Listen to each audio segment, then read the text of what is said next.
السلام علیکم ورحمۃ اللہ وبرکاتہ۔ خیر مقدم ہے آپ کا فدا نامے میں۔ آج کی ویڈیو میں ہم صدام حسین کا تعارف آپ کے سامنے پیش کر رہے ہیں۔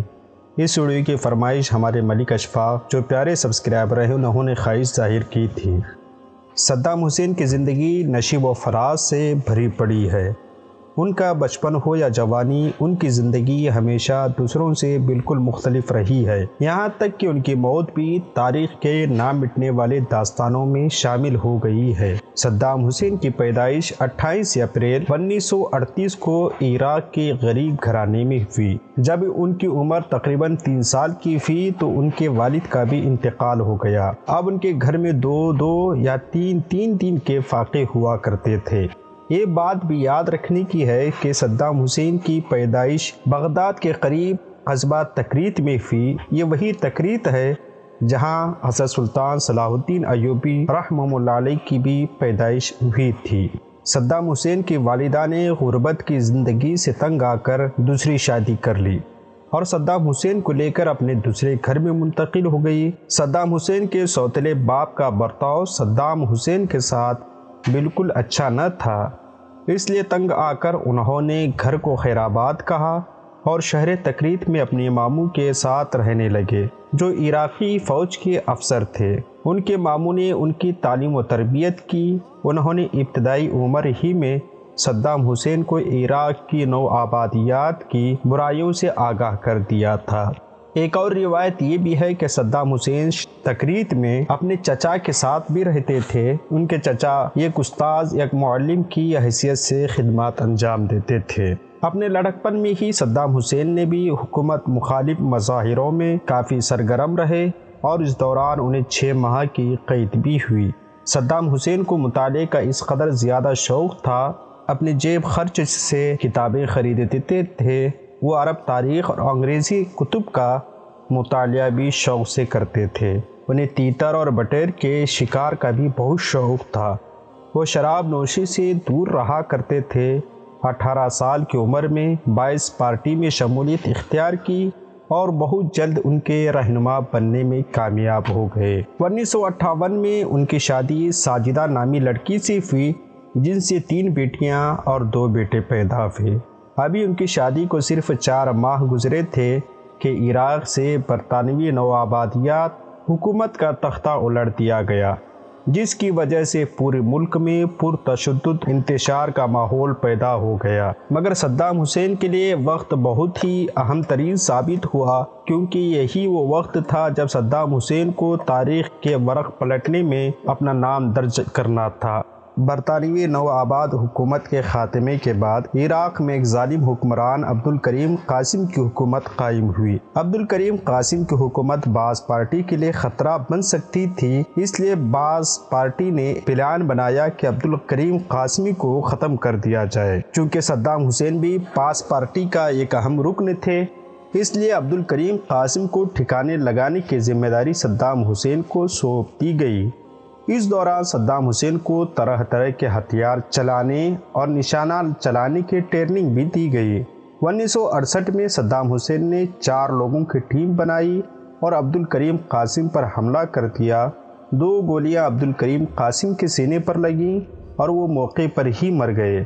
صدام حسین کو بھی ٹانگ میں گولی لگی پر وہ موقع واردات سے فرار ہونے میں کامیاب ہو گئے۔ بعد میں صدام حسین کو کسی نہ کسی طرح عراق سے باہر بھیج دیا گیا۔ 20 ستمبر 1968 میں باعث پارٹی کی حکومت قائم ہوئی اور حم الباقر کو عراق کا نیا صدر منتخب کر دیا گیا۔ حم الباقر کے صدر بننے کے بعد بہت جلد صدام حسین کو واپس عراق بلا لیا گیا۔ انہیں باعث پارٹی کا سینئر بنا دیا گیا کیونکہ باعث پارٹی کی حکومت قائم کرنے میں ان کا بڑا عمل دخل اور بڑا ہاتھ تھا۔ اب صدام حسین ایک باغی انسان بن چکا تھا۔ اب اس کا کام صرف یہ تھا کہ جو لوگ باعث پارٹی کی مخالفت کرتے یا کوئی فیصلہ ماننے سے انکار کرتے تو انہیں ڈرایا دھمکا کر پھر مار کر راستے سے ہٹا دیتے۔ اس دوران صدام حسین پوری دنیا میں دہشت کے نام سے مشہور ہو چکے تھے۔ وقت گزرنے کے ساتھ ساتھ صدر صدام حسین کی سیاسی عزائم میں بھی اضافہ ہوتا گیا۔ اب وہ خود عراق کے صدر بننا چاہتے تھے۔ بالآخر انہوں نے 16 جولائی 1979 کو حمل باکر سے زبردستی استعفیٰ دلوایا اور خود عراق کا صدر ہونے کا اعلان کر دیا۔ 22 مارچ 1980 کو صدام حسین نے ایران سے جنگ چھیڑی جو کہ لگاتار 8 سال تک جاری رہی۔ اس جنگ میں 3 لاکھ سے زیادہ عراقی مارے گئے اور 1990 میں صدام حسین نے کویت کو اپنا حصہ دار قرار دیتے ہوئے اس پر قبضہ کر لیا۔ آنے والے برسوں میں صدام حسین کے سیاسی عزائم بالکل واضح طور پر نظر آ رہے تھے۔ یہی وہ وقت تھا جب صدام حسین نے اپنی پڑوسی ملکوں سے تعلقات بھی خراب کر لیے۔ اس کا نتیجہ یہ نکلا کہ امریکہ اور برطانیہ نے مل کر فروری 2003 میں عراق پر جنگ مسلط کر دی۔ یہ امریکہ کے پٹو، امریکہ کے زر خرید غلام، یہ عرب ممالک آپ جن کے نام بخوبی جانتے ہیں۔ عراق پر حملے سے پہلے کس طرح کے منصوبے اور کس طرح کے بیانات دیے گئے یہ ساری دنیا کے سامنے جگ ظاہر ہیں۔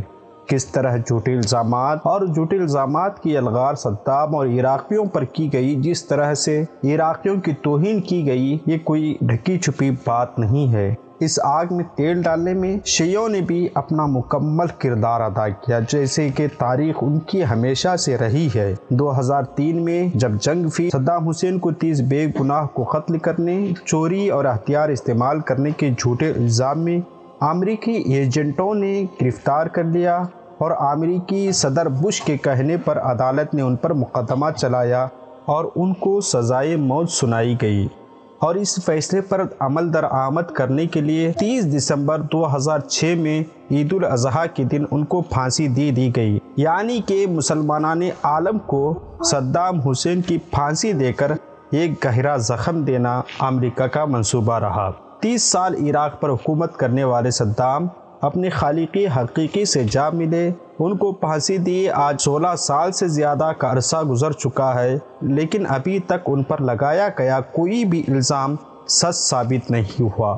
صدام حسین ایک بے ڈر سچے انسان تھے، ہر جگہ سچی بات کہنے کی ہمت رکھتے تھے۔ اسی ڈر کی وجہ سے برطانیہ اور امریکیوں نے سازش کے تحت ان کو پھانسی دلوائی اور مسلمانوں کو ایک عظیم اور بہترین لیڈر سے دور کر دیا۔